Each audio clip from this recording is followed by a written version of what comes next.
ఓం సాయిరామ్. సాయి భక్తులందరికీ నమస్కారం అండి.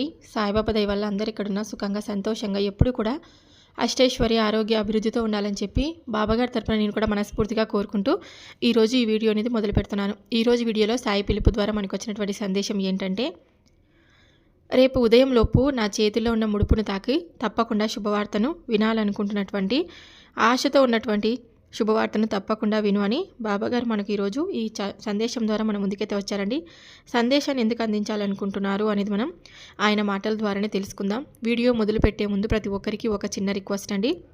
ఈ సందేశం కనుక మీ అందరికీ నచ్చినట్లయితే తప్పకుండా మన వీడియోకి లైక్ చేసి మరికొంతమంది సాయి భక్తులకైతే షేర్ చేయండి. కొత్తగా మన ఛానల్ని ఎవరైనా చూస్తుంటే కనుక తప్పకుండా సబ్స్క్రైబ్ చేసుకొని మీ నుంచి నాకు సపోర్ట్ అయితే ఇవ్వండి. బాబాగారి సందేశాన్ని వినే కన్నా ముందు చాలామంది ఎక్కడెక్కడో జాతకం అనేది చెప్పించుకుంటూ ఉంటారు, కానీ ఎలాంటి ప్రయోజనం లేక చాలా బాధపడుతూ ఉంటారు కదండి. కానీ ఈ గురువుగారి దగ్గర చూపించుకున్న ప్రతి ఒక్కరికి కూడా చాలా మంచి జరిగిందండి. చాలా నమ్మకమైనటువంటి గురువుగారు అనమాట. వీరి నెంబర్ వచ్చేసి 8886784446. ఫోన్ ద్వారానే మీకు జ్యోతిషం చెప్తారు.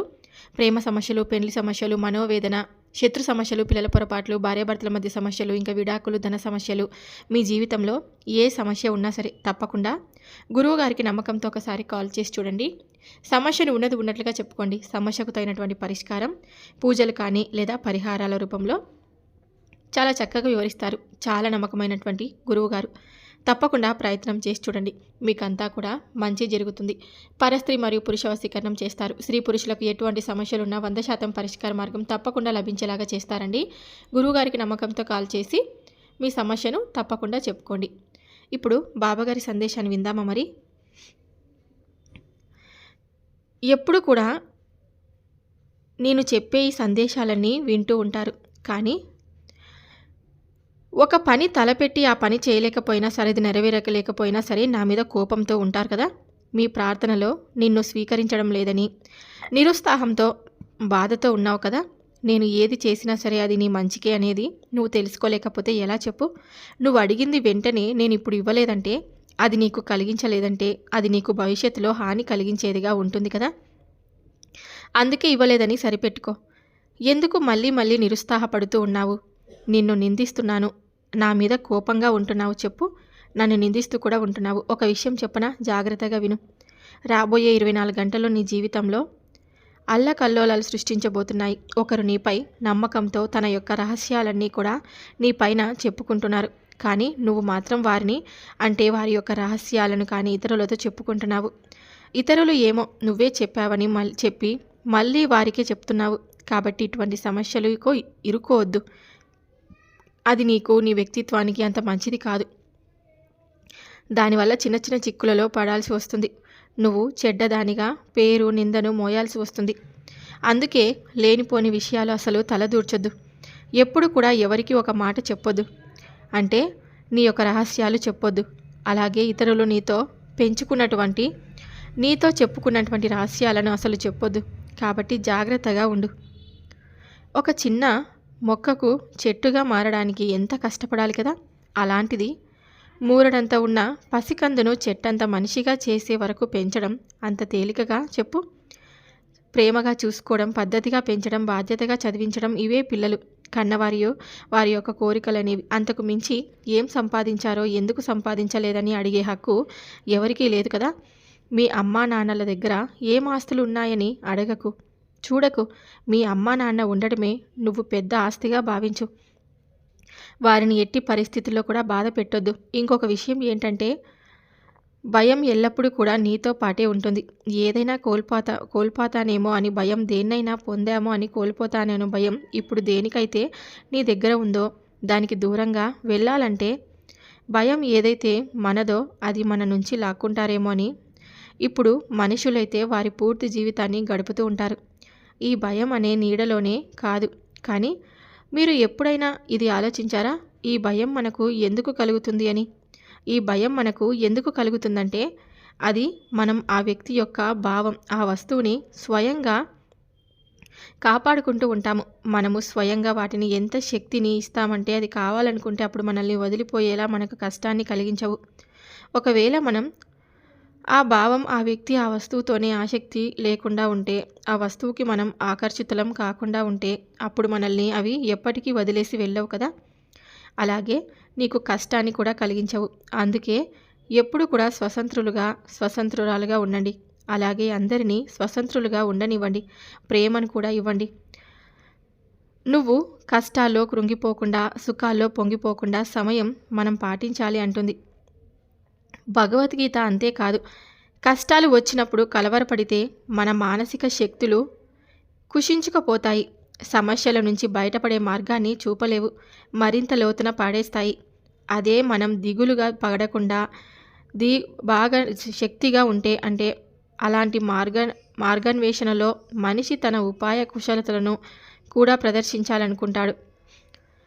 నవ్వినా కన్నీళ్ళు వస్తాయి, ఏడ్చినా కన్నీళ్ళే వస్తాయి. కానీ నవ్వించిన వారు 4 రోజులు ఉంటారు, ఏడిపించిన వారు జీవితాంతం గుర్తుంటారు. శరీరం పూర్తి ఆరోగ్యం, మనస్సు నిండా ఆనందం, ఈ 2 ఉన్నవారే ఈ ప్రపంచంలో అత్యంత అదృష్టవంతులు. మనకు జీవితంలో ఏది ఎప్పుడు రావాలి అనేది తప్పకుండా వస్తుంది, ఎప్పుడు పోవాలో అప్పుడే పోతుంది. ఇందులో నువ్వు దేన్ని కూడా ఆపలేవు కదా. నీ చేతుల్లో ఉన్నది ఒకటే, నీవు ఉన్నంత వరకు నీతో ఉన్నవారి విలువ తెలుసుకొని జీవించడమే. గత జన్మలో మనకి కర్మలకు సంబంధం ఉన్నవాళ్ళే చేయాల్సింది, మిగిలిన వాళ్ళు ఉన్నవాళ్ళే నీకు ఈ జన్మలో పరిచయం అవుతారు. అందుకే ఎన్ని కోట్ల మంది ఉన్నా సరే ఈ భూమి మీద కేవలం కొద్ది మంది మాత్రమే మన జీవితంలోకి వస్తారు. పని అయిపోగానే వెళ్ళిపోతారు. ప్రతి పరిచయం వెనుక కూడా మీ మనస్సుకి, మేధస్సుకి అంతు చిక్కని పరమార్థం దాగి ఉంటుంది. కారణం లేకుండా ఈ లోకంలో ఏది జరగదు కదా. ప్రతిదానికి కారణం కూడా ఉంటుంది. మానవుడు ఇప్పుడు అనుభవిస్తున్న బాధలకు, కర్మకు పూర్వజన్మ కర్మనే కారణం. ఎందుకంటే ఈ మానవుడు ఇప్పుడు అనుభవిస్తున్న బాధలకు లోకంలో ప్రతి జీవి జన్మించడానికి కారణం ఆ జీవి అంతకు ముందు చేసిన కర్మ ఫలాలే. చెడు కర్మకి ఫలితం పాపం, పాపానికి దుఃఖం. మంచి కర్మకి ఫలితం పుణ్యం, పుణ్యానికి సుఖం. అనుభవించాలి కదా. వాటిని అనుభవించడానికే ప్రతి జీవి జన్మను తీసుకుంటుంది.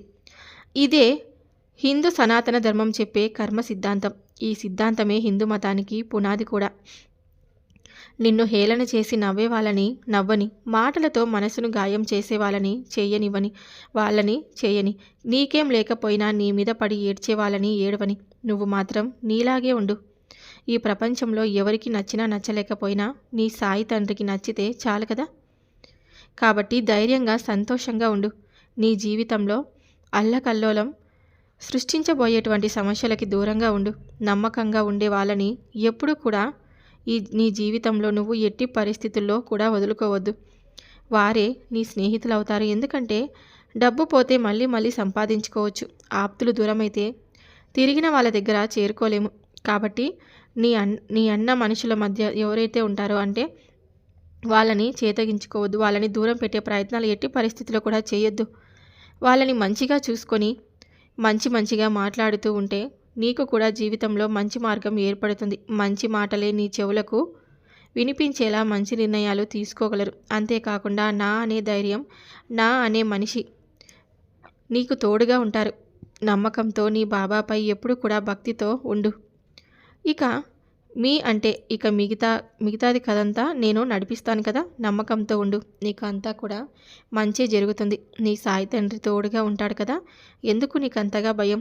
దేనికి కూడా భయపడొద్దు. కాస్త జాగ్రత్తగా ఉండు, మిగతాదంతా కూడా నేను చూసుకుంటాను అని మన బాబాగారైతే మనకి ఈరోజు ఈ సందేశం ద్వారా మన ముందుకైతే వచ్చారండి. సందేశం కనుక మీ అందరికీ నచ్చినట్లయితే తప్పకుండా మన వీడియోకి లైక్ చేసి మరికొంతమంది సాయి భక్తులకైతే షేర్ చేస్తారని నేను మీ నుండి కోరుకుంటే ఇక సెలవు తీసుకుంటున్నాను.